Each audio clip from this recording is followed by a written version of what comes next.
Hi, and welcome to the Red Tunic Podcast, a podcast where I look to rediscover what makes gaming fun and enjoyable by having positive conversations with those related to the industry. My name is Link, and today I'm joined by Ty Brannan, marketing assistant for 3D Realms and Slipgate Ironworks, producer on Call of Saregnar, Stellar Valkyrie, as well as event coordinator for Realms Slipgate.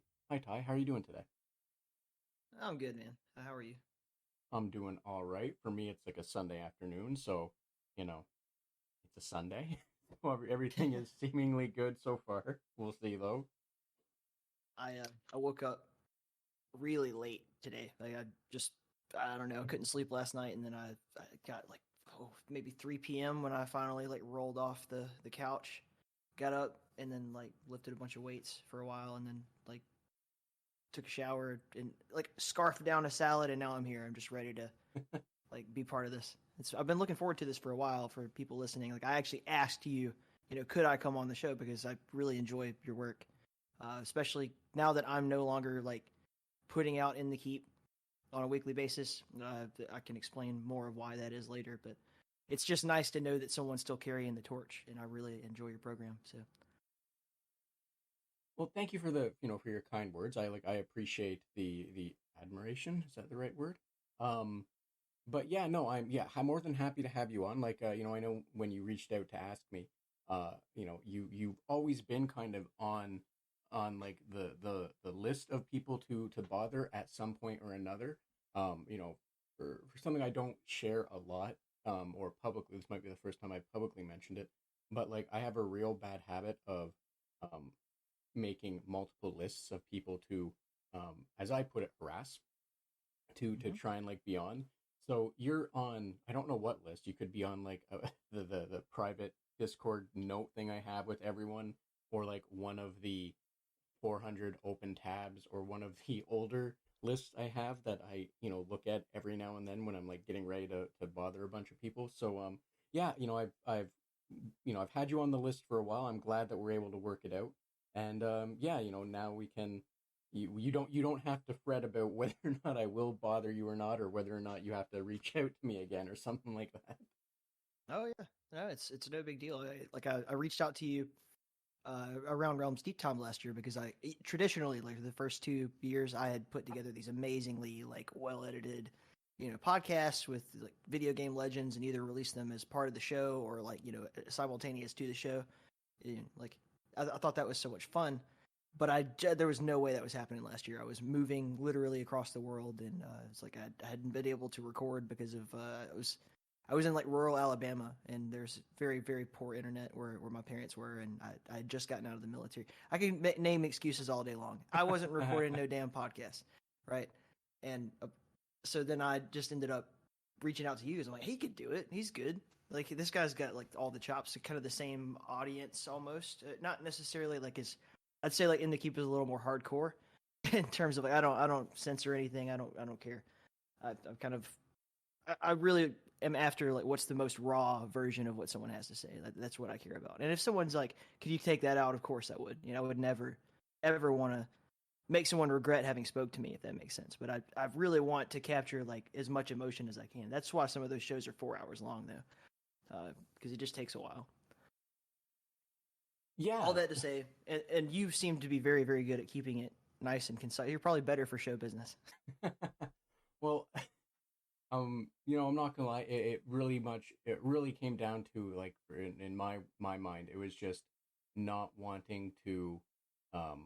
Part of it is not wanting to edit that much. So I'm impressed by anyone that does long form podcasts, or long form YouTube videos where it's 30, 40, 50, several hours, deep dives into things, or what have yous. Just the mental, what's the word one? The mental strength, I guess, to sit and do that, and have to listen to their own voice. Yep. And be part of have themselves be part of it, because I recently did a 15-minute video, and that took a lot of editing, a lot of stuff. And I'm oh, I'll be fine. I edit these episodes every week, and each one's, on average about an hour, give or take, some a little longer, some a bit longer. But I was oh, this will be fine. But the amount of times I had to listen to that same line delivered over and over and over. I don't know how, like, I don't know how people have that kind of strength, like, for themselves to, like, just listen to themselves. So not Yeah. being dismissive to those people, or you for putting out 4 hours, just power to you for having the ability to tolerate your own voice in your head for that long. Well, so how long have you been up to the podcast editing thing? Like, I how long have you been doing it? Oh, this is gonna be, I think this will be the 60th or so recording. I don't, off the top of my head, don't remember.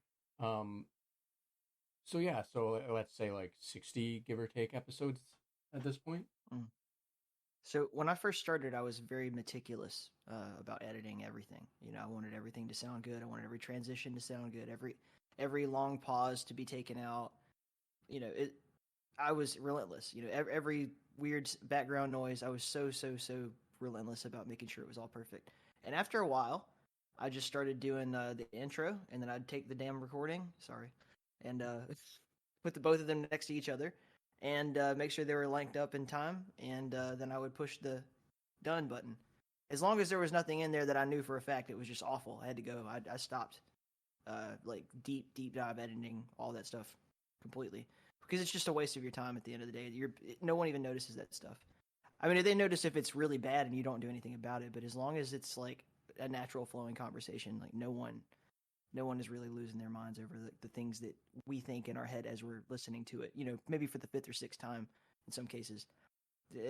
We're weirdly obsessed with our own voices in that regard, but it's not a big deal. You, you know, Maybe you'll get to that point. well, I'd say that early on I was much more meticulous in that, I'd go through, I'd try and, like, if there was, um, even like remotely, like something that peaked a little or clipped, I'd try and like fix it. When I Yeah. was doing the episode descriptions, I was like typing out like short form answers that you would be expected to do, like for high school English class kind of thing, for each like time marker. Yep. That's long since changed. For the most now, I'm just in there to make sure the audio is fine. There's no like egregious peaks, egregious cuts or clips or whatever, which there rarely is. And then just making sure like the timestamps. So like I'm not meticulous in any way. It's just the listening to it. Uh if, like I said, for when I did the video, I had to keep listening to the same piece over and over and over. I don't do that for the podcast, so it's easier in that regard. But I would exhaust myself if I had to push like really long or do it multiple times for the same thing. Yeah. For clarity, like all of the video stuff that I put out, like in the Keep podcast, that was a team of editors. I couldn't even, if you held a gun to my head and said edit this video that way, I couldn't do it. I have no interest in being an editor, if that makes sense. I just wanted to be. It was like a necessary thing I had to do in order to accomplish the goal that I was trying to accomplish, if that makes sense. Yeah, no, and that makes perfect sense. And Ty, before we get too far ahead of ourselves, I guess you'd say, I kind of want to ask this because I'm sure this will play a part in it. So I might Uh-huh. as well try and get this in there while we're kind of in the realm. Because you talked about doing for 3D Realms, doing the podcast, and some other things like that. How did you get into the games field? And what exactly, like, does that entail? Like, just who are you and how did you get to doing games? I think is the way I want to phrase this. Yeah, there's so many stories that are like, I went to school for programming or whatever. I didn't do any of that stuff. So I was, God, this must have been 2019, maybe a little earlier, when Quake Champions had gotten really big, and I got into this podcast called The State of Quake. The two guys that kind of ran it mostly named Slip and Unkind. At least that's their online handles. And I was just obsessed with that game, and therefore I was obsessed with this really cool podcast where they always had like the latest, best, coolest news and discussions about what was going on, where are the changes, and all that kind of thing. And the thing is that they could not coordinate amongst themselves to really get a lot of content out. So when I kind of saw that ship sinking, I was like, hey, would you guys mind if I do like interviews with players and send it to you and you can edit it and put it on your channel. And they're like, hell yeah, that'd be great. So they do that. And after about 6 or 7 episodes, I kind of realized like they're not going to come back. They're much too busy in their real lives. So the only logical thing was to kind of take that and make it into its own thing. I taught myself then how to, do basic audio editing and master it and all that kind of thing. And then I just started distributing it myself. And in the Keep, the Discord server at the time was sort of at the time it was very much about finding pickup games for arena shooters like Quake and that kind of thing. And then I just had this audience of people who are already into that kind of game, so I was just putting it out there.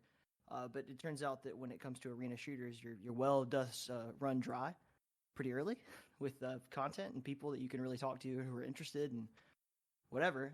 So it became, that was right around the same time that like Dusk came out, and then suddenly there was this huge wave of what we now call retro shooters or boomer shooters, and I caught that wave. I would say early, and got established a lot of really good contacts. And I never wanted to be just like the boomer shooter show, but it was just like that's what was popular, and I enjoyed it, and I enjoyed all the people I talked to. But I tried to over time expand more and more into different genres. Kind of loop that back into answering your question. After I've interviewed Fred Schreiber for the first time, and he invited me to be part of Realms Deep the first time. That was in 2020. I was like super stoked about that.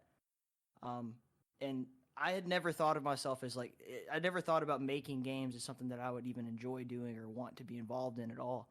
I just enjoyed it as a fan, and I liked the idea of kind of being this outsider, sort of like if anyone's a wrestling fan, like Dave Meltzer is to wrestling. And after the first one, I'm sitting there, I'm watching it all. I'm seeing, I got to meet a lot of game developers, but really like get to understand what they had put into their their craft and how they'd gotten to that point.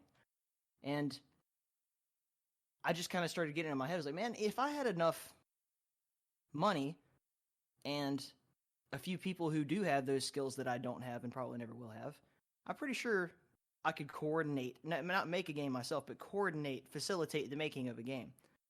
And so that kind of became my new obsession on that day. And that's how kind of In the Keep Studios was formed, and how I ended up with Stellar Valkyrie and Call of Saregnar on my plate. So, thank you for sharing that. And like, can you maybe talk a little bit to, I'm trying to think of the right way to say this that doesn't make it sound like diminutive. Like what it is you do for those, only because I don't have a great idea of this, and I imagine many others don't. But like producing or just like, can you just elaborate to what that kind of means, just so I myself and other people? Even within the games industry, these are like kind of contentious terms, right? Like we have an industry standard of what a producer means, but ultimately,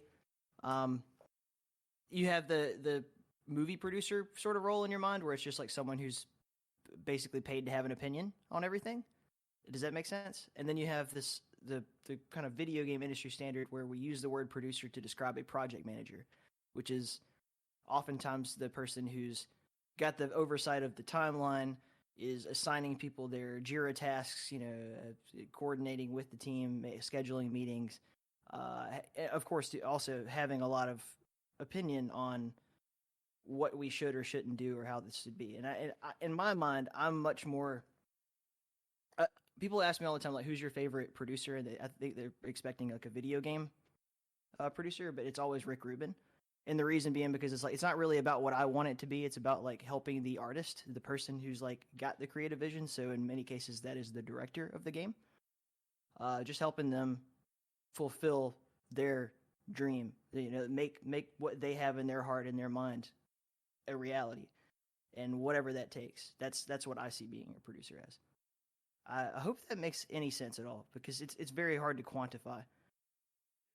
That makes perfect sense. And for the longest time, I've never thought to ask, and I don't think, like, I think I've seen people use project manager and producer maybe interchangeably, but you saying that it's equivalently the project manager, that makes far more sense now because, you know, you're absolutely correct. When people hear producer, depending on what industry they may or may not be the most familiar with, it's going to mean something very different to them.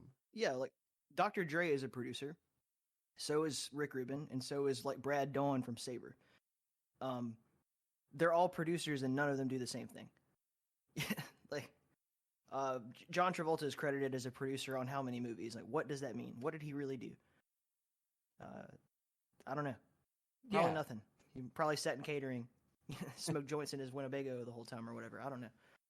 You know, exactly, right? Because like sometimes, and even then it gets even more annoying when you have something like executive producer, where executive producer is really just someone that had minimal input and has put a lot of money into it or something like that. So thank you for that, because that makes far more sense.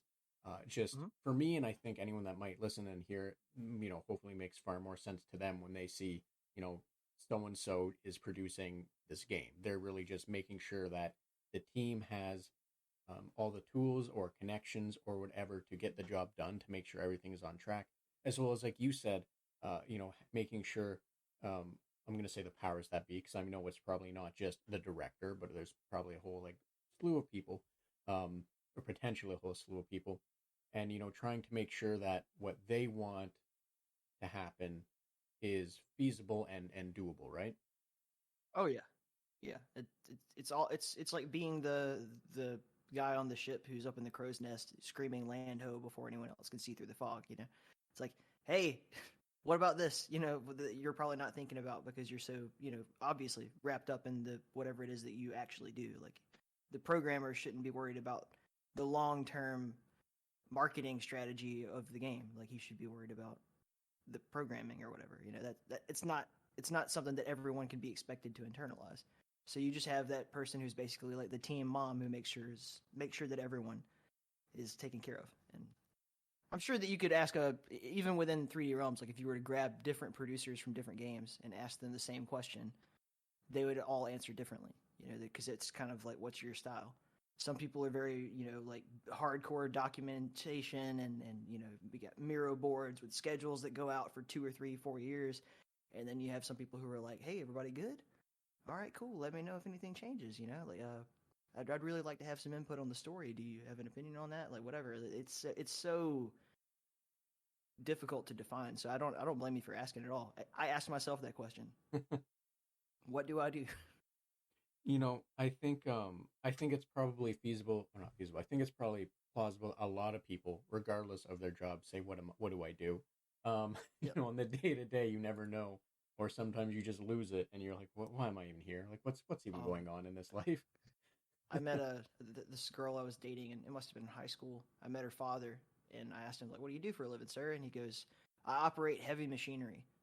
I'm like, that could be so many things, you know. I know what he really made. He was in construction, you know. He ran like, you know, like backhoes and cranes and things like that. But that just sounds like, oh man, for all I know, he's a Gundam fighter. No, Yeah, exactly, right. It's yeah, such a yeah, it's such a vague statement. You yeah, just you don't know. You can't be sure. Um, yeah, yeah. so I'm gonna ask this because you know you touched on it beforehand, and you know it alluded to some. So I don't know how this answer is going to go, or how this Mhm. question is gonna go. But do you have a favorite game, and if so, what sets it apart from all the other games? Uh, the easy go-to answer to that is like Doom. I want to caveat by saying like I have, you know, a Resident Evil tattoo because of my love for Resident Evil 4, the original specifically, and also I love the Witcher series. Like, I love RPGs, but if I had to say, like, if you put me on a desert island, you can only play one game forever. Like, obviously, it's going to be Doom, and the reason because as long as you have access to the modding community, you'll really never run out of content. It's the best $5 you'll ever spend. Like, a copy of Doom 2 is all the games you could ever want, probably.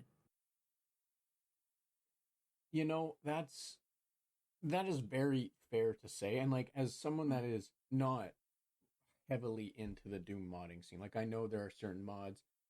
I know there are mods that uh, have become full blown games on their own.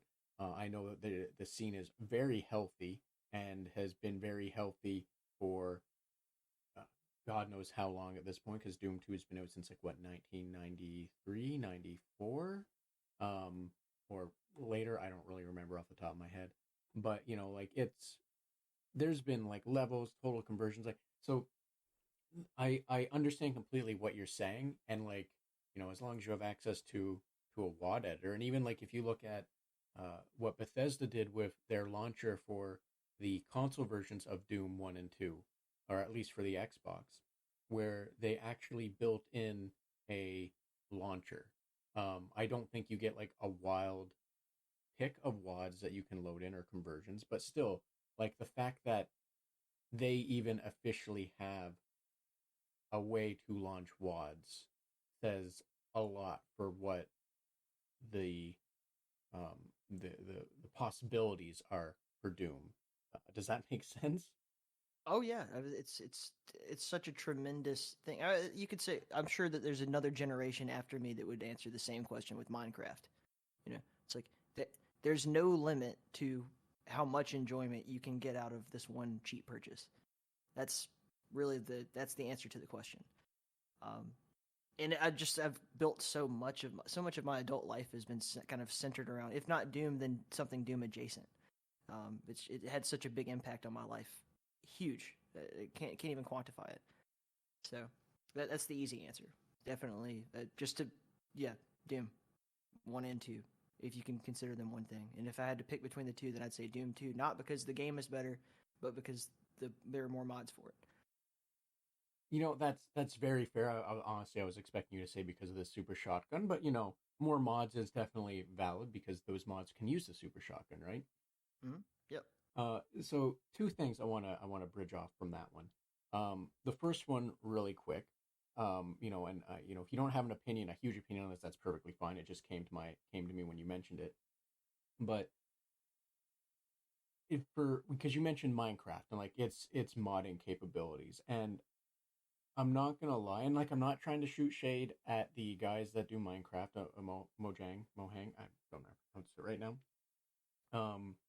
But it's wild to me when you see people like when they put out a poll saying, "Oh, what is the next NPC, the next like creature or whatever you want to see," and then they do one creature in one update, and that update takes like 6 months, and then you see them also having official mods or conversions where there's like a whole brand new slew of them that are made by other people, or modders are coming in and doing a whole slew of well crafted like AI NPC kind of stuff.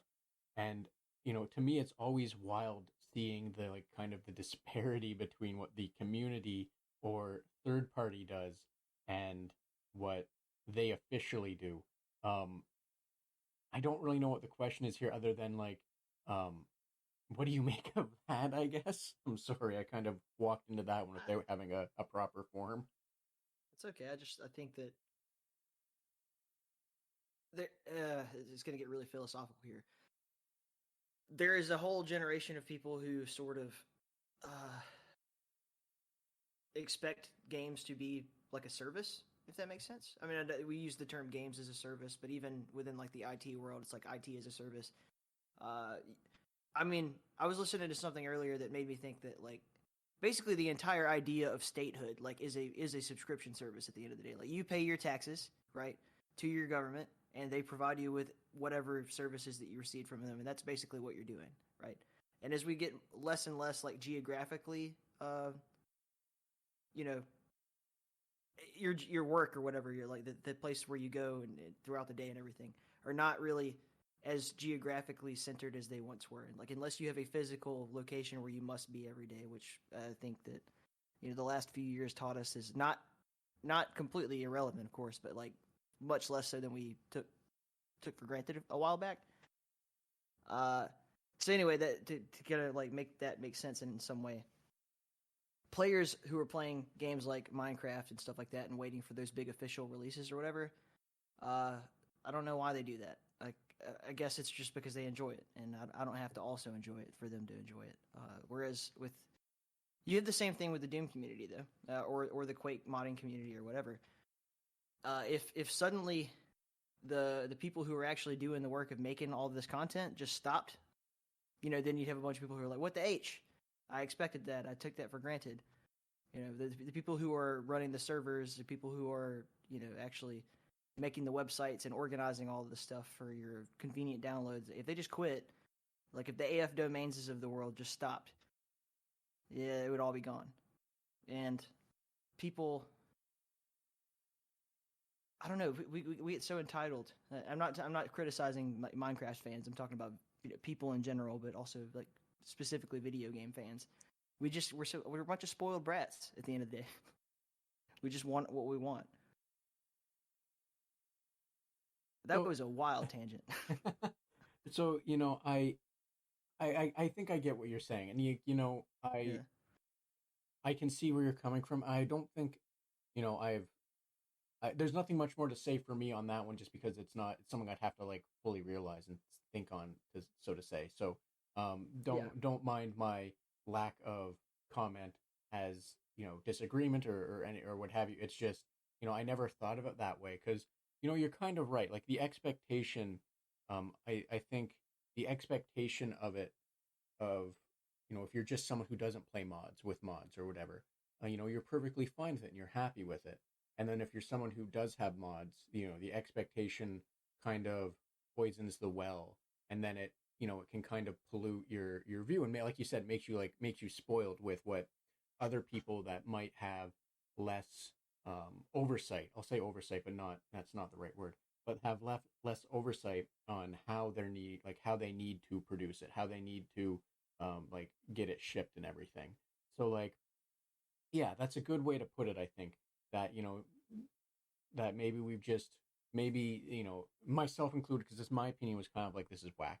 But like that's a good thing to say, because taking a step back and maybe realizing your expectations were misplaced or were slipping into the territory of being entitled or what have you are probably not good. So thank you for phrasing it that way. But like I said, I think that's the best I can summarize or add to, just because that's something I'll need to think on and try and figure out how to not let that poison any other wells. Now, yeah, the other thing I wanted to follow up with on that was, do you have any Doom mods or Quake mods? Because you mentioned Quake as well. Just I'll treat it as the general bucket of things that run off of WADs or things like WADs. Do you have any recommendations for mods that you think people should definitely check out? I'm just gonna give like one of each, because it's a whole can of worms. We could just go down forever and ever and ever. But let's start with Quake. There is a jam. I don't remember what year it came out, but it was called the January Jump Jam. I'm gonna say it was 2020, and I don't know why, but I just absolutely loved it. All it did, the mod itself just gave you like boots that let you double jump like in Doom 2016, right? That's it. And then they just released this badass level pack with it, just like a huge group of levels. And there's one level in particular designed by a guy named Smile Scythe that I just fell in love with. I mean, it was maybe the best FPS level at the time that I thought I had ever played. It was just so much fun. So that's one that I would say. Any map by Smile Scythe at all is fantastic. He's probably my favorite mapper. People are gonna, within the Quake community, would probably debate me, and I don't really care. That's just how I feel. I enjoyed it. And then for Doom, it's really hard because we're you mentioned this earlier. We're on that precipice of like, where do we define the difference between a mod and a commercial product? Because GZ Doom no longer really requires you to have the Doom or Doom 2 iWAD, so you can use it to make whatever you want. Sort of Stellar Valkyrie, basically everything that Hellforge Studios is creating. Sulaco, there's so many examples now of commercial products. So I'll exclude anything that is making money, and I'll say something like, Eviternity. That is such a great map pack. I highly recommend people play that. Awesome. Well, thank you. And just because I'm going to be pedantic on this one, is there a Doom 2 one, or is the one you just mentioned, is that actually a Doom 2 one? It is a Doom 2 one. Okay. The vast majority of the stuff is the last like significant Doom 1, really. I'm not saying that they don't happen. They probably happen every day, but like significant, like people were talking about it big time was like Sigil, and it was almost like a weird thing that John Romero chose to do a Doom 2 or Doom 1 mod instead of a Doom 2 mod. And I'm sure like Sigil 2 will just be Doom 2 or whatever whenever that comes out. That's fair, and thank you. That's I made note of those. If I don't want to say it'll, I say it this way only because of the harsh reality of a backlog and such. But I'm gonna take a look at those, and hopefully one day I'll be able to play them. But if anyone else is interested, they'll have an idea of something to maybe look into where they can have fun, or they can start, or something else they can check out if they've like me, live under a rock and are very rarely dip their toes into that area, I guess, that field. It's a big ask, most people, even when I first got into this stuff, I was already, like, pathetically, I'm really stupid with computers. Like, really, it's quite jarring to other adults in the video game industry how I've gotten as far as I have without really understanding how computers work. I grew up... I'm not going to say like it wasn't like I grew up on a farm with like dirt floors and like sleeping on hay bales or anything, but I just really was not. It was not a part of my life to be on the personal computer and doing that. That was just like this thing that sat in the kitchen that you could get on Facebook with and watch YouTube. Once we got DSL or whatever, I did have a lot of console games and stuff like that. So that was kind of my earlier introduction to the video game world. But yeah, so. Just the simple idea of like opening up a game's files and then grabbing what is a .wad even? I don't know what that I still don't know what that is technically, and dragging it into a folder or whatever, and like opening up another client and putting it and another WAD that you downloaded off somebody's, it's so freaking complicated to a person who just doesn't do that all the time, right? Most people, even nowadays, like when you're playing games, you expect to just push play on Steam and then boom, your game launches. Like I've spoken to someone else, I forget who it was, but they made a comment of like how they don't know, or how they don't understand that people like, I'm paraphrasing probably poorly, but they don't understand how like people find it difficult, and it's like, or troublesome or whatever. But at the same time, it's like, well, if like modding any game is as much as you want it to be simple, and as much as the community has made tools to make it simple. Like if you look at Mod Nexus or what have you, like their own modding software, so that you can just literally download from the site into it. Like even when you go through all the steps to have it as compartmentalized as possible and have it as like step 1, step 2, step 3 as possible, it still sometimes can be complicated, only because like if you're not used to it, or if it's not something that you are prepared to do. Like if you look at some games like Skyrim or Cyberpunk, where they have script extenders, and you like it's like, well, yeah, some of this stuff is easy, but then the moment you realize all the things you have to do regardless of how easy, you've now made like a make work project for yourself, and like 2 hours later, once everything is ready, you're like, well, I don't want to do this anymore. I just spent 2 hours working. Now I want to relax. And you go and do something else, and maybe remember to go back to this thing that you spent several hours getting yourself prepared to do, So, for me, it makes perfect sense what you're saying. Cause like, I'm in my life, I very much have spent several hours making a list of mods stable, making it so the game doesn't crash on me. And then when, well, okay, that's done, time for another day. And then I go play a game that's just going to work right away, and I don't have to worry. I can just jump in, press play, and then, it is what it is, right? Yeah, it really is. It's a tall ask with the modern attention span to ask someone to like really commit to being into mods and stuff.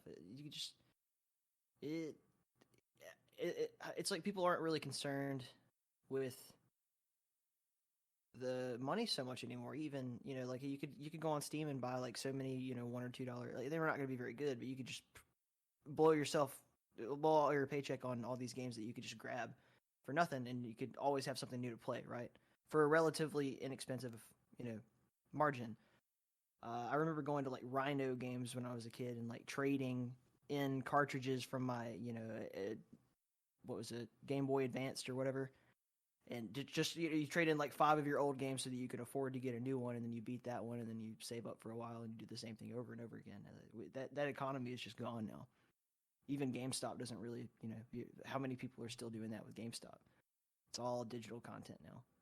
And to circle back around something that you said, the type of person who is capable of like that long-term sitting at a computer and like figuring out how all this stuff works is a type of person, right? Like, not everyone has that kind of mind, that kind of brain. I'm certainly not one of them. Like, I had to be like kind of handheld by polite, kind, older, wiser people who were like, what do you mean you've never opened up a, games files before? I'm like, why would I do that? Why would anyone do that? It works.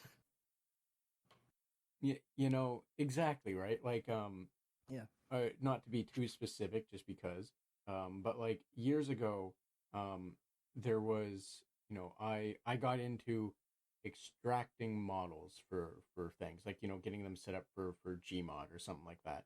And, a lot of games have their own way to extract the models, what you have to do to make them like work.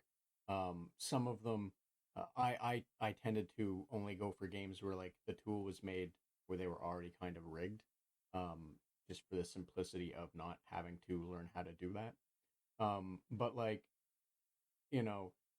following the steps to do some of that stuff, it was kind of the same thing where it was like draw the circle, now the rest of the owl, and you're like, well, you've skipped so many steps, because like the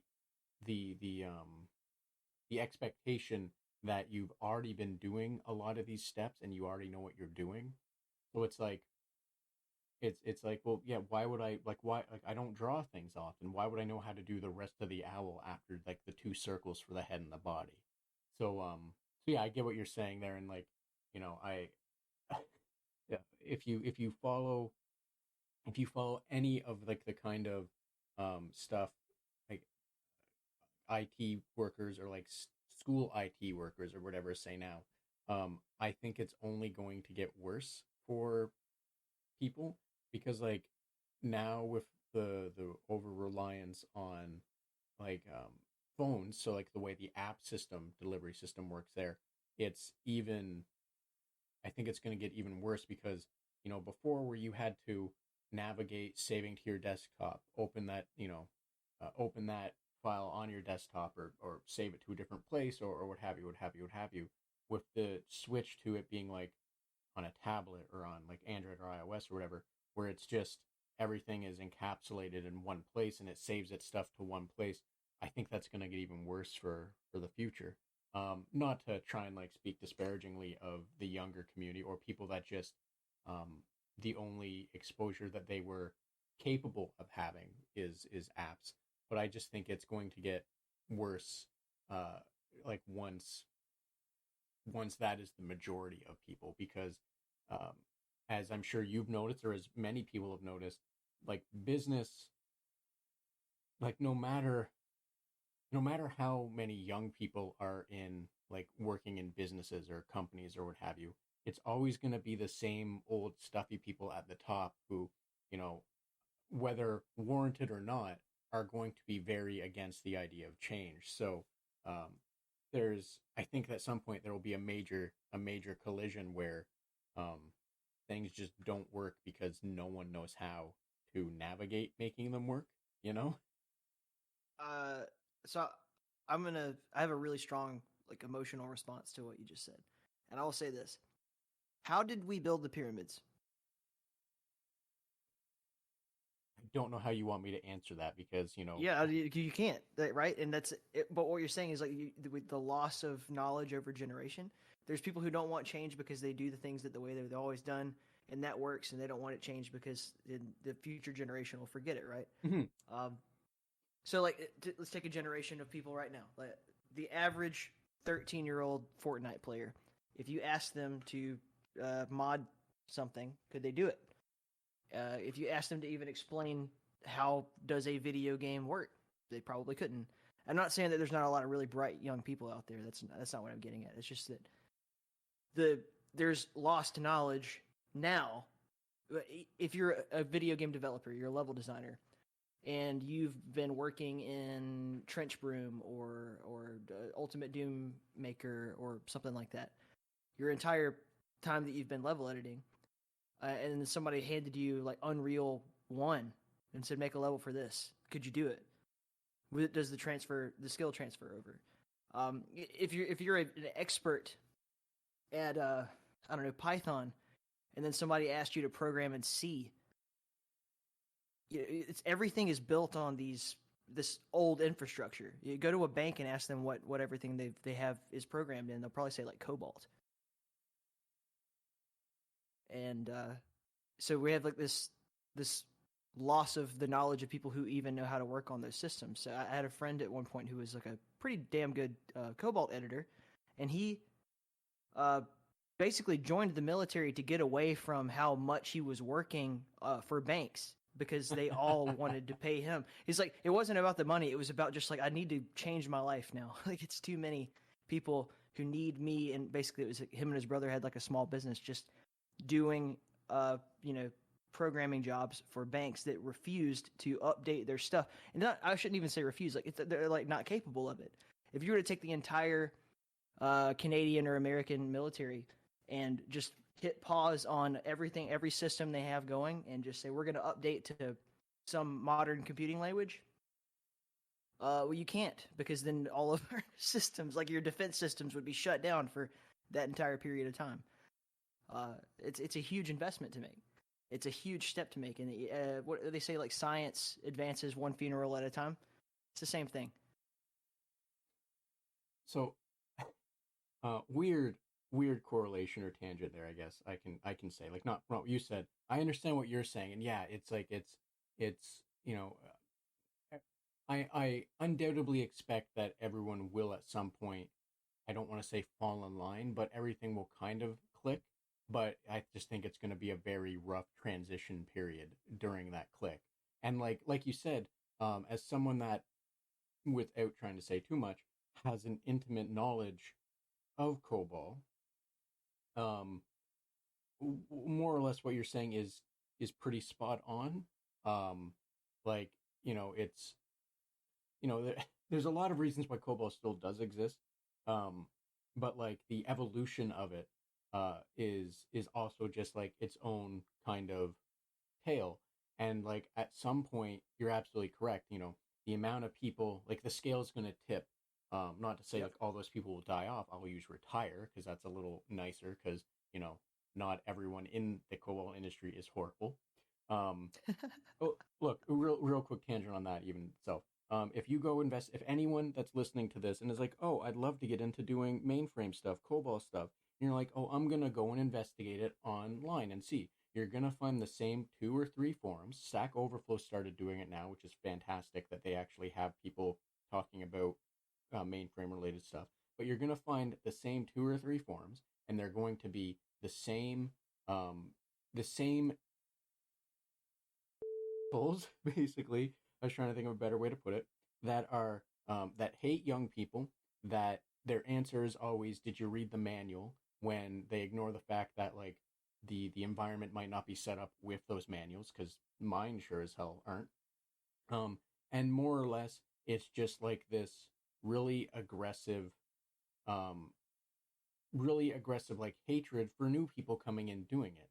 So like, at some point the mainframe crowd, is the scale is going to tip, but not because it's unsupported, but it's because the people that can support it are largely anyway. But no, I understand what you're, sorry, that was a weird tangent, but anyway, I understand what you're saying, and yeah, like it's gonna be rough, and hopefully that works. Now, Ty, I want to ask this because before we get too far into a different territory, but I do want to ask this, and you might have kind of touched on it already, and I apologize if it really is like something you already kind of covered, and it's simple as that.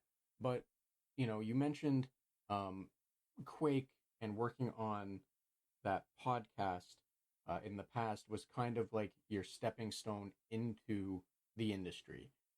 Was Quake? Is it fair to say that Quake is the game that made you want to get into the industry, or maybe think of getting into the industry, or was there another game instead for that? Okay, so that's a really actually very good question that I did not clarify, in my opinion. So I think the game that made me obsessed with video games is Quake, right? Like Quake Champions specifically made me obsessed with being good at Quake Champions. I became a gamer. I became someone who got off their work shift, came home, high five the missus, and I'm like, all right, I'll see you whenever I get to gold or whatever. I had a 2v2 team with another guy who was in the Air Force with me, and we were just, we were obsessed. And I think that's especially when you're young, that's like super healthy. Like I think it's important to have a muse. Always. Even as you get older, I hope that everyone kind of always has like the dragon they're chasing of some aspiration, that they have. And for me at that time, I just wanted to be a really good Quake player. And then I realized I wasn't going to be, so I decided I was going to interview and do commentary and tournament organization, stuff like that. And I got to meet so many great people through that community. But if we were talking about what game made me want to make video games, what made me think I could make a game? I'm gonna sit down and write this script. What the script for Stellar Valkyrie? What was the root of that? And I think if I had to put a finger on the game that made me think that was possible, it would have been if you go all the way back to I want to say episode 5 or 6, something really early from In the Keep. There's a game called Limitless Hunger, and it's total Slav jank. I mean, it is like Void wouldn't even mind me saying that because he made it. But it was like he was a student, first attempt ever at making a game. He did it. It took several years, but he did it. He made it. It's functional. It works. It's actually fun, but it is like it's one guy in Bulgaria, I want to say. Forgive me if I'm naming the wrong country for you, buddy. But he did it all by himself. And I knew I couldn't do it by myself. I'm not going to learn. I took enough programming courses to know that I am never going to be a programmer because it makes me miserable. I hate the idea of sitting at a computer doing that all day long. I walk around at my peers at 3D Realms and Slipgate that do that stuff. More power to them, but that's a walk of life that I'm not programmed for. No pun intended. And that he just inspired me to think this is possible. And at that same time as when the big switch with the GZ Doom had happened, and then I would also say that Hedon was another example of that's why I chose to make a game in Doom, in GZ Doom engine specifically. So those two games, maybe to a lesser extent Hedon, but those two games were the ones that made you kind of jump and go, well, this is something I can do or something I can be involved in. Then it made me think that it was possible. It took me from I'll never do that to, oh, this really is an achievable, attainable goal that I could be involved in. And I literally, I was sitting in a voice chat with Void Inc., the guy who made Limitless Hunger, watching the very end credits of the first Realms Deep together. And I was and then I just started to ask him all these financial questions about games. I just became very, very interested in how much would it cost for me to make this? If I need to hire a programmer, hire an artist, and I really started crunching numbers at that point. I'm at the end of the day, if you were talking about, my job title, you're a producer, you're a project manager, you're a marketing, whatever. I'm an entrepreneur at the end of the day. That's really what it comes down to. I'm just looking for ways that A, make money, and B, fulfill whatever strikes my curiosity at the time.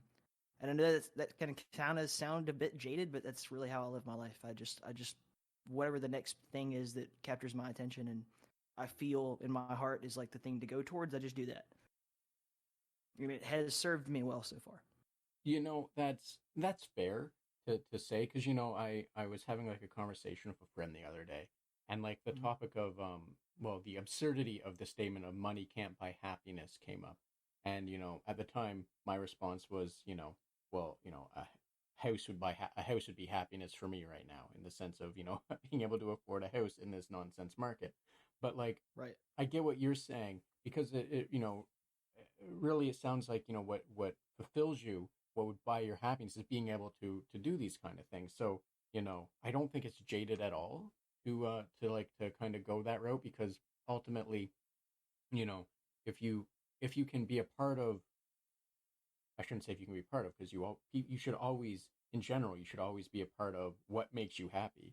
But like, if you have the means to create your happiness, um, I think that's like an important thing, and I don't think it's jaded at all to go about it in the sense of being able to acquire your happiness, right? Sure, and it's not necessarily about like my happiness. I would describe myself, not to sound like a hippie woo woo person, but I am very much like a what you might call like empathic. And I say that to say that I get excited about things that I can see other people I care about are excited about. So it's not necessarily about like I want to make the game that's like my game. It's like I see someone who has like Uber Gawai, who's the lead designer of Stellar Valkyrie.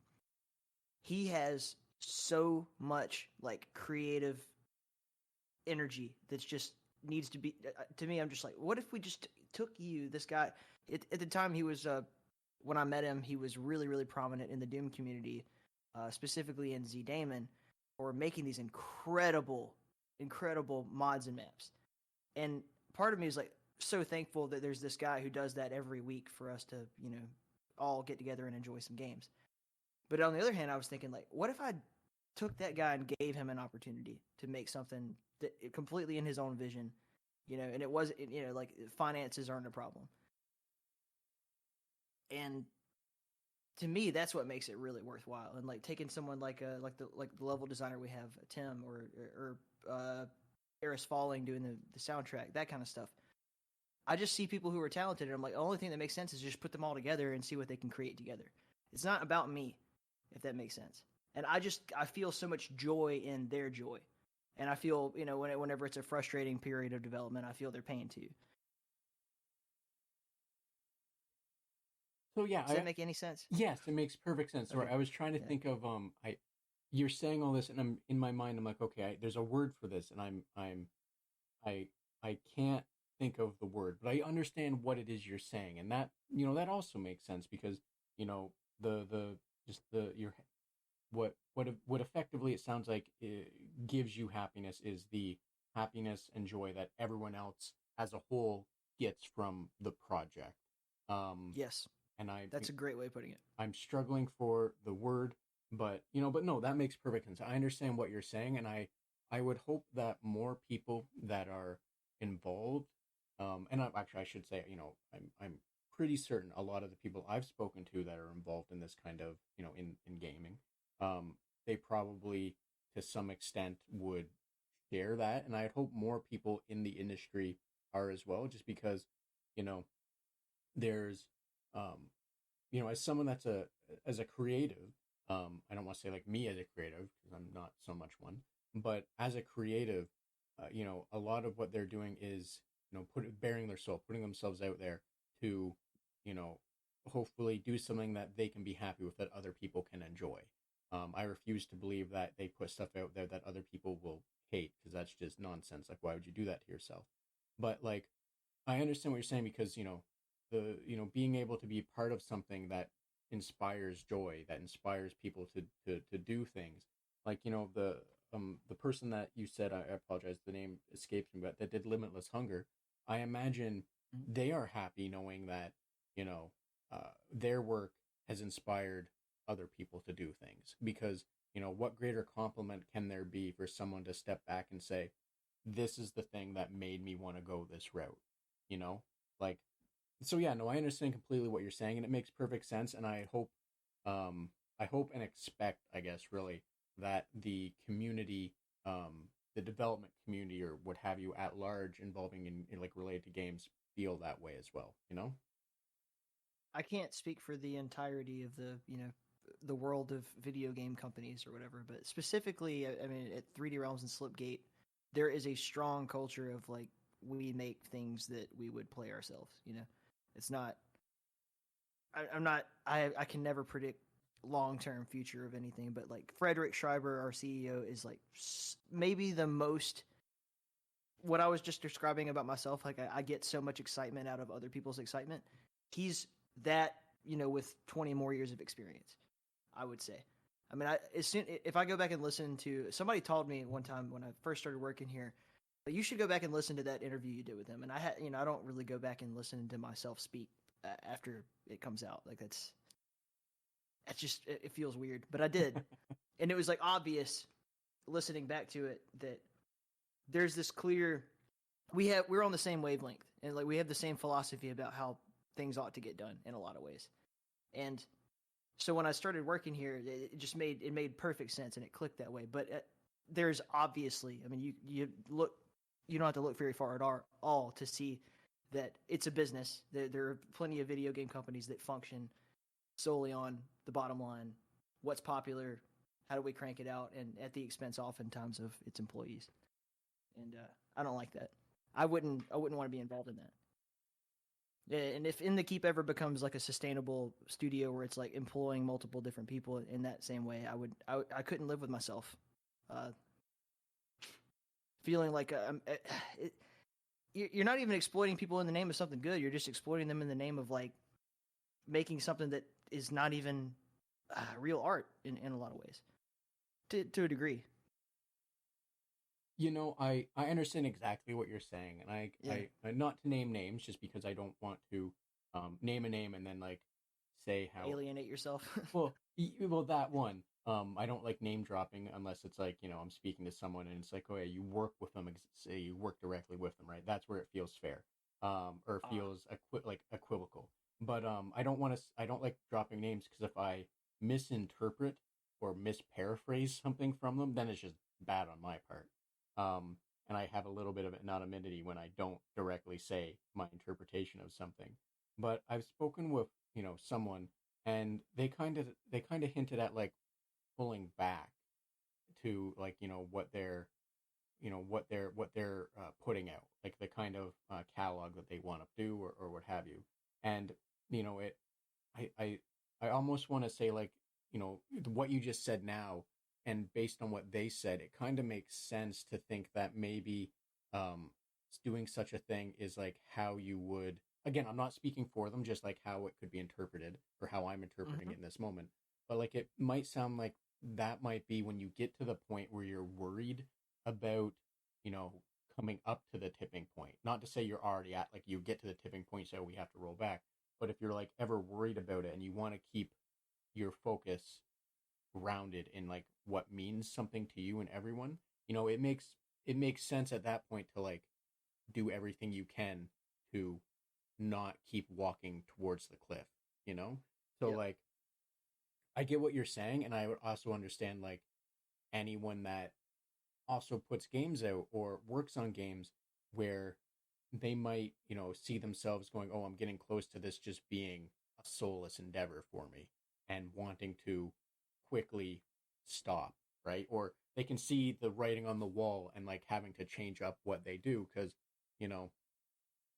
burnout's never fun, and feeling like you are just a cog in a machine is also never fun. And I don't think, like, and I've said this before to someone else, that I don't think you get up in the morning and say to yourself, my goal is to just ruin a game, or my goal is to just go in and do the bare minimum for a game. Like, obviously, doing games is a lot of work. There's a lot of moving parts, there's a lot of stuff that you have to do and be aware of. So like, it's madness to assume anyone is getting into it on a lower level. I'll say that because, like, the asterisk to that is like the suite or the C-suite people or whatever that are so far detached, and to them it's just a stock market line to try and get their bonus. But like, I refuse to believe the lower people that are not like C-suite level or whatever are waking up going, oh, it's this is my goal for the day, is just be a part of the machine.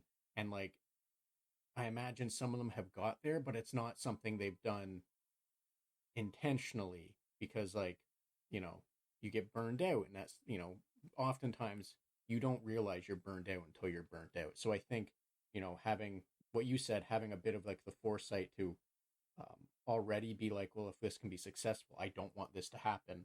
I think that's like the first step in avoiding that from happening.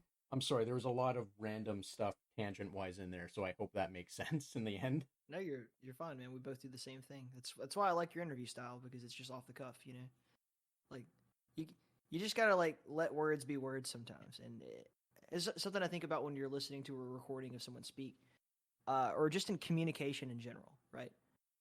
Uh, so somebody might listen to this a year from now and then say like, well, that's what Ty Brannan's really like. That's what he really thinks. And hopefully this will be a reflection of what I really am like and what I really thought at the time that we recorded this today, whatever. But it really isn't that. It's really like me giving my best attempt and you giving your best attempt to communicate any ideas from our brain to the other person's brain, through Discord and the internet and all kinds of other things, like through every challenge. Just getting a thought from one head to another is the human experience. That's writing, the invention of Sanskrit writing or whatever, where we've first had the ability to pass knowledge from generation to generation without orally saying it and memorizing poems or myths or stories or whatever, like, is huge. And we're still doing that. We're still struggling with that. As much as we like to get all pretentious about ourselves, we're still just a bunch of monkeys.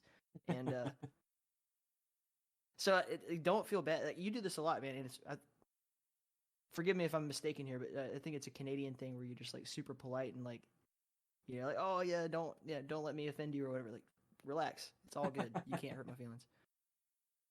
Well, thank you for that reassurance. I think part of it is possibly because of, the Canadianness. Like, as it's a quick tangent there, I worked for two companies doing customer service, one of which is T-Mobile. The other is, I don't like to say, just because it's easier to allude to it, because they, for whatever reason, have ears, and I'm not so much worried about annoying them, but just don't want to unintentionally burn a bridge. But with the other, it's T-Mobile. I don't care. It's T-Mobile. Who cares?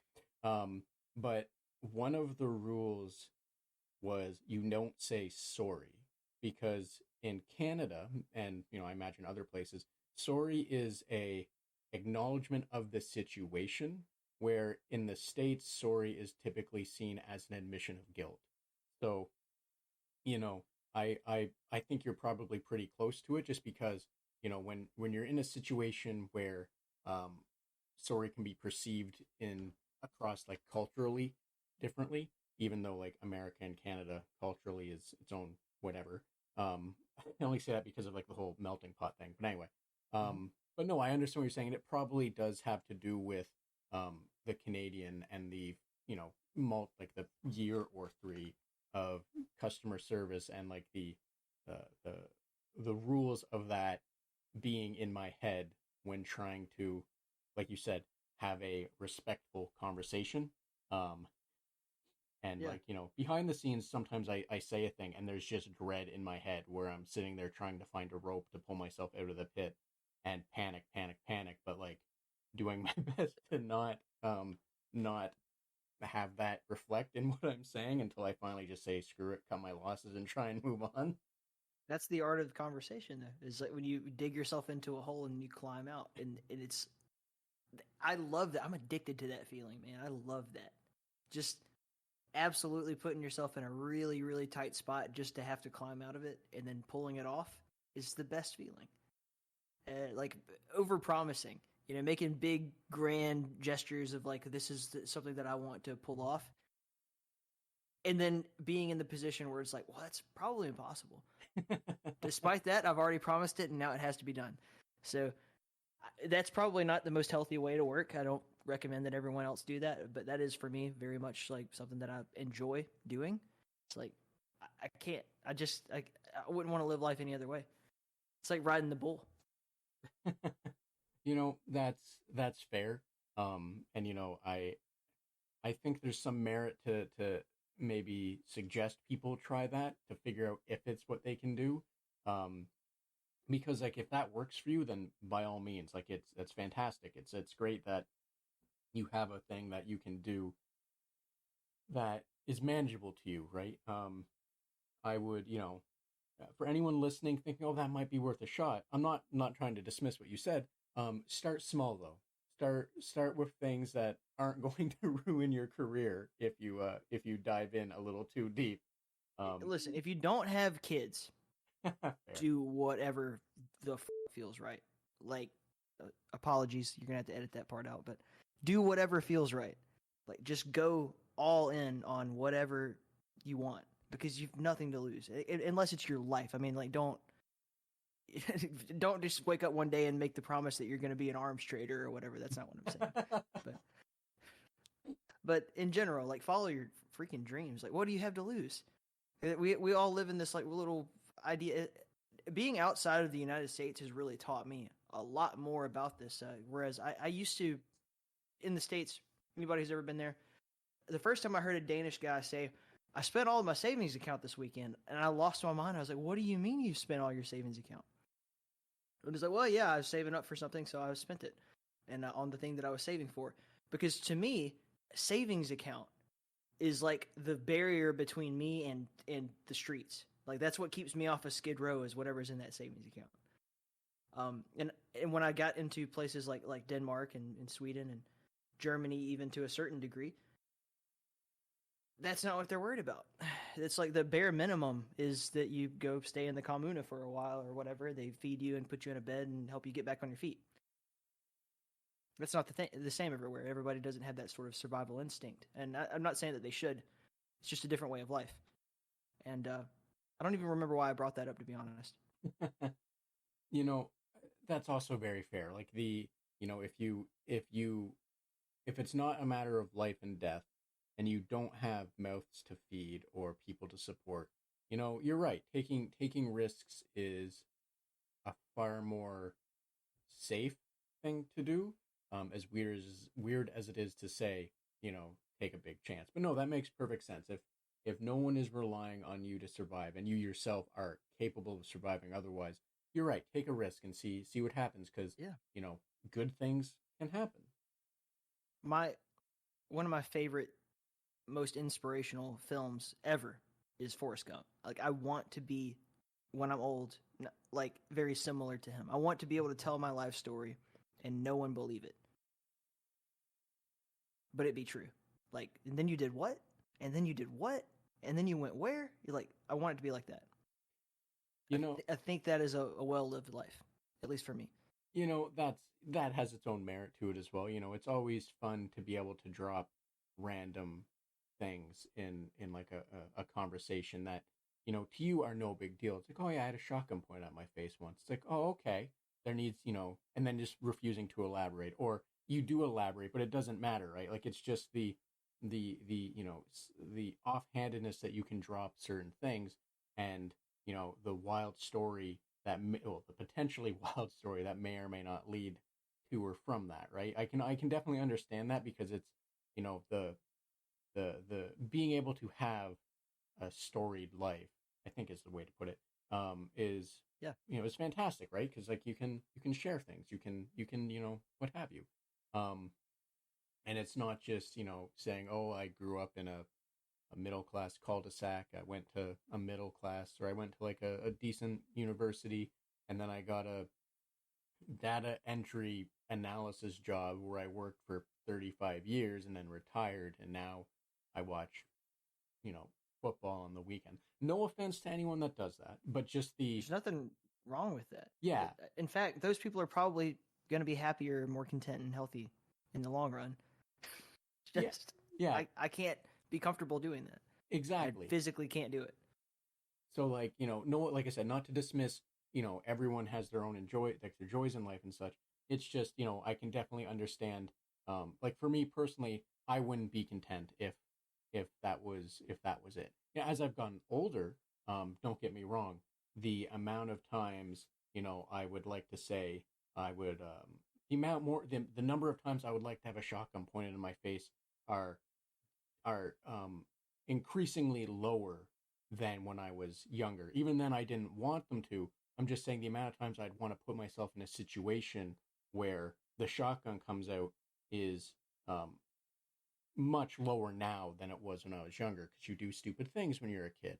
But like, I'm just sorry. What I'm trying to say is, like, I understand the Forrest Gump thing, being able to have a storied life, and if it's for certain people, that's a fantastic way to go, right? Just be able to share all sorts of stories, and you know, I'm yeah. Anyway, sorry. Before I try and dig myself into a hole that I absolutely cannot get out of.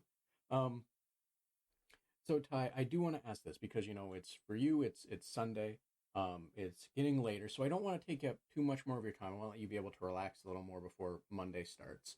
However, I want to ask this because I always think it's important to talk about non-game related stuff. So outside of, games in general, what other things do you enjoy, and like how do you relax? And I know you mentioned you've alluded to wrestling. You alluded to lifting weights. So like, what all do you do outside of games? Who is Ty outside of gaming, I guess would be the way to phrase it. Yeah, that's a very fair question, and so anybody at all who like is close to me knows that I am obsessed like with professional wrestling, like really, really obsessed with it.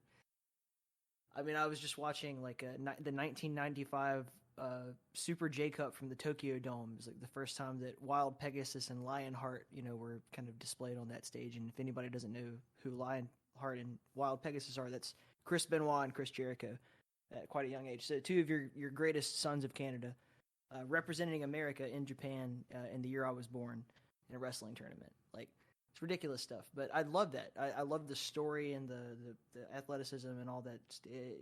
People say it's fake. I don't care. That's not the point. You're missing the point entirely if you're saying that. That's one of them. I think I've always been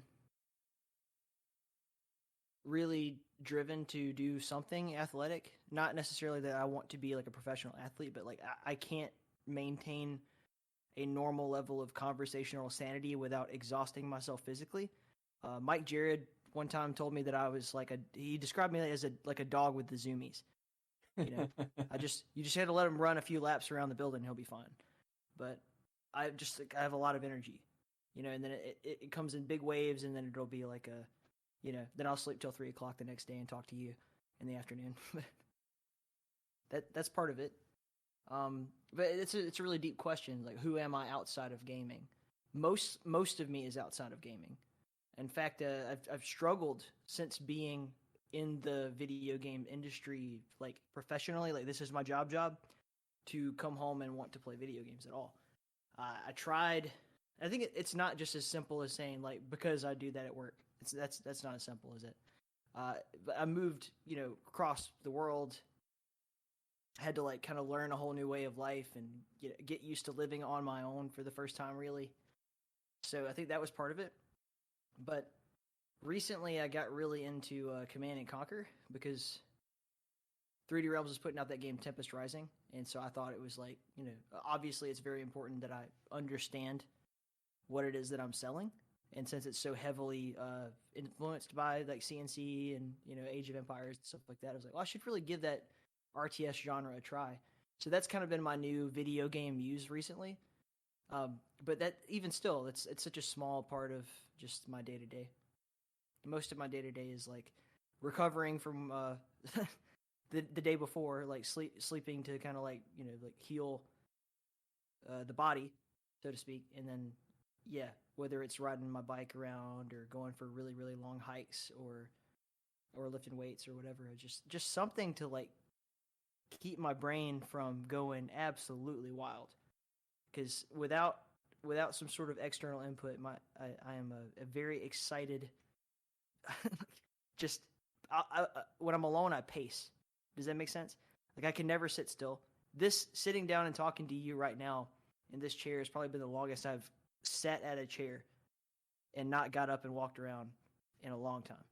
Like maybe in a year. So yeah, so I'm I personally cannot relate to what you just said, so forgive me for not having, It's totally to be okay. able to We're different understand. people. Yeah, Yeah. exactly. So Yeah. that's, um, I thank you for you bearing the, the stress of having to sit still. I imagine, No, it's um, my pleasure. I've got wine. It's fine. I don't know, like, I don't like, for me personally, I think I can maybe relate a little where I don't have to be up and moving and I can sit down, but for me, I have to fidget with things. Hmm. This is, I have a pencil or a lead holder technically, and it's like, I imagine you did it, especially you did it probably, where like in middle school or whatever, where you're sitting with like your mechanical pen or pencil, and it's just, the entire time you're listening intently, and it's, unless you're taking a note, that pencil or pen, that they weren't together, right? They were You're in doing the pieces. Tommy Lee twirl with it, like spinning it around my fingers and all, or taking it apart. Yeah, Yeah. 100%. So, 100%. I can relate in that sense. So, not to try and like say, oh, I get you, but I kind of understand what you're saying, that you have to be doing something, whether it's with your hands or with your body. Um, and I think, from what you said, going on hikes, biking, that's a great way to stay in shape and stay healthy. I think a lot of us could probably take note on that. Myself, especially in this conversation, as a lot of us. Um, but there is something I want to briefly touch on, if you'll permit it.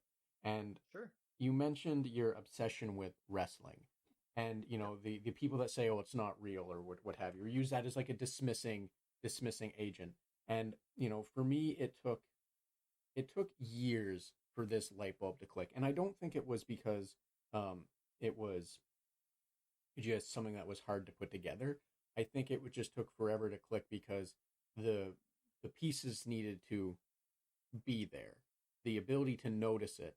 And I've realized in the last few years that the people that like wrestling and people that dismiss it, whatever to them, but the amount of people that like wrestling are probably very similar to the people um that would like soap operas, that would like, or telenovelas, or people that would like anime, because wrestling, from what I've seen, like the plot lines are always wild. The drama is nothing but melodrama. There are some plot lines that, I think everyone can agree on are um their own kind of, they don't need to be there. But I think like the amount of people that like other things similar to wrestling and dismiss wrestling are just people that haven't realized the point of wrestling, and like the stuff that they probably consume is probably on the same level of wrestling, in the sense of the storylines being nonsense, and like the action scenes being nonsense, and what have you. And the only issue I think with wrestling is the action scenes are far more grounded in what can physically be done in like reality. I don't think we're gonna have another Hell in the Cell, I think it was, where mankind went flying off the cage or whatever. Like, I don't think we're gonna see any more of that, because health and safety regulations. Not saying that's a bad thing, health and safety, but like, I think, I just, sorry, I'm going on a weird tangent, but I think like, it's wild to me that people just try and dismiss wrestling, because it's like, my man, you're watching like Dragon Ball Z, and trying to talk smack against what is equivalently the real life Dragon Ball Z.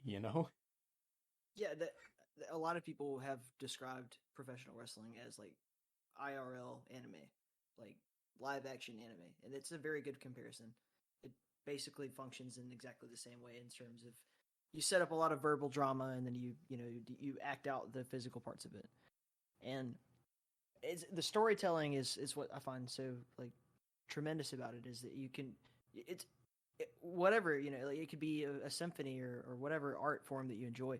The amount of emotion that a really good wrestling promo or match can pull out of somebody. When I watch like Dusty Rhodes give like the hard times speech, like that inspires me to want to go watch this dude beat somebody up. I don't know how to put it. And I think I'm a very emotionally charged person. As much as we all like to hide behind like our logic and say like, oh, I'm very logical. I'm very much a Vulcan in the way that I make decisions. It's simply not true. And wrestling absolutely feeds that just emotional flair into someone, just like a soap opera does. You know, it's there to just kind of like keep you engaged, and not in a subtle way, not in like a, oh, you know, maybe it's the giant roller coaster. It's not the teacup ride. It's not the What a Wonderful World or whatever. It's a Small World. I think that's the name of that ride. I don't know. I've never been to Disney World. Oh, sorry. I was trying to think myself. Yes, I think Small World or something like that. You know, yeah, I understand what you're saying, and yeah, like it's when you're trying to create, because like in wrestling you have, I don't know the schedule, so forgive me, but like it's usually like an hour a week or something like that, right? Um, If depending on what company you work for, you're talking about the length of a show. yes, yeah. So Monday Night Raw is 3 hours. There's also NXT on Tuesday night for I think an hour, and then there's 2 hours of SmackDown on Friday nights, plus a monthly pay-per-view for them. Now I don't really, to be honest, I follow the business of the WWE, but I don't watch the product. I'm much more into another company called AEW and a lot of other independent companies like Game Changer Wrestling or MLB, the National Wrestling Alliance, and then in Japan, of course, you have like NJPW and Pro Wrestling Noah and companies like that. I follow the sport as a whole, not just because a lot of people, especially in the States, like when they hear wrestling, they only think of WWE because it's all they've seen on television. But you said an hour. No, we're talking 5 hours of television per week minimum. So, well, so yeah, so thank you. That's interesting to know as well, because like it's not something I follow too much. So knowing that it's actually that long, is interesting, and it kind of it still leads to what I was going to say, in that Mm-hmm. they swing wide on a lot of their, the like you said, it's the roller coaster, it's the big ups and downs, not the teacups or whatever, and that makes Right. perfect sense, because when you only have like 3 hours, and you're trying to compress, make multiple stories, and you have lots of different wrestlers and their own stories and their own things going on.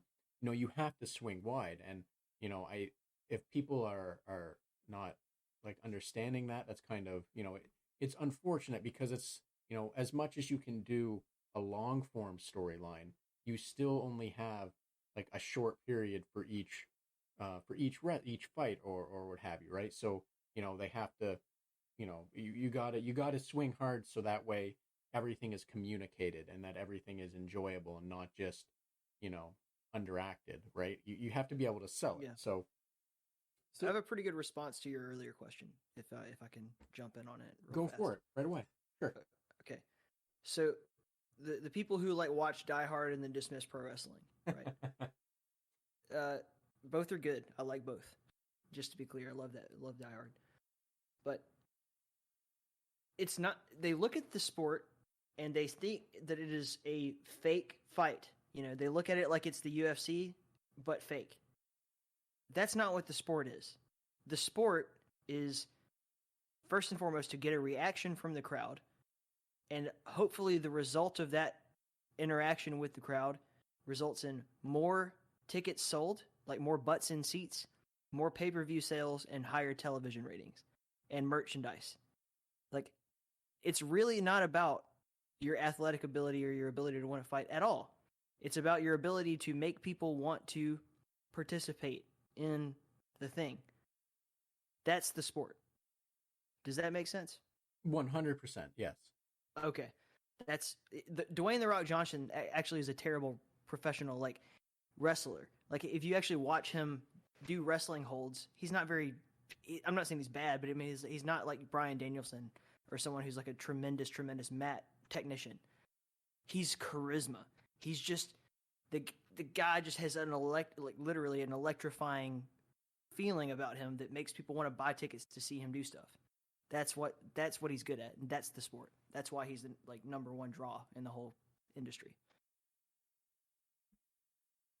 Yeah, I understand completely what you're saying, and yeah, like, as from what I understand of wrestling, that makes perfect sense, because, like I said, they have storylines they want to sell, and being able to have someone that is capable of bringing people in to witness those storylines and participate in those storylines, like get invested, get involved, have like, rooting for the heel, rooting for the opposite of the heel. I don't know if there's a specific term for them, but the hero. Baby face. Oh, okay, the baby face. There we go. Like who they're rooting for, like having the ability to do that. It makes perfect sense that they would need people that are charismatic, and it's not always about the acting, but selling everything as a package, right? Right. So, Ty, I don't want to take up too much more of your time. Like I mentioned before, we got into talking about your personal life and such. However, if there's anything else you did want to discuss, a cool game, some of the other projects that you're part of, or something you feel more people should be aware of, by all means, I want to let you do that. Give you the floor. As well, please let everyone know where they can find more information about you, or whatever projects you want people to be aware of, and I'll also include that episode information, or sorry, those links or what have you in the episode description. Yeah. So just real fast, I'll just kind of like plug all the projects that I'm working on really quickly here. So Stellar Valkyrie still in production. For anyone who's not following along, like what's going on and everything, Scumhead and us parted on perfectly good terms. It was absolutely no animosity whatsoever between he and I or anything like that. It's just that he has other projects that he needs to focus on, so we will be hiring another artist at some point. That to say, if you were an excellent pixel artist, like a really great pixel artist, and you enjoy the project as you see it now, definitely like send me your CV or whatever. You can find my contact at like inthekeep.com. And I'd be more than happy to see your application, because we are looking for someone to help us with the pixel art, finish the game. It's quite far along in a lot of other ways, but not in the art department. Call of Saregnar, shout out to Damian and to Tony and to Ben and Dan, and like it's been one of the greatest things I've ever been involved in. It's a slow going process, but as I mentioned earlier, I do have I say Doom is my favorite game, but really I have a strong passion for RPGs. I absolutely love that kind of stuff. It doesn't have to be super action oriented. If you're a fan of old school stuff like Betrayal at Krondor or Daggerfall, that kind of thing, go to callofsaregnar.com and or even just find us on Steam and hit the wishlist button. Eventually, we're gonna find like a really great publishing deal and just get that game pumped out in like a year. But it's been 5 people making a full scale RPG is a slow going process. Let me tell you. And then. At 3D Realms, of course, I was the producer for Combustion and Kingpin Reloaded for quite a while. Both are absolutely still on the way. It's just not necessarily my wheelhouse anymore. I jumped from the production team to the marketing team for a reason, and you'll see why eventually. So I guess that's the big plug, is like keep an eye out, because eventually, whenever the time, the sun and the moon and the stars all line up, I'm going to be doing some really cool stuff again that I hope you all enjoy. And then.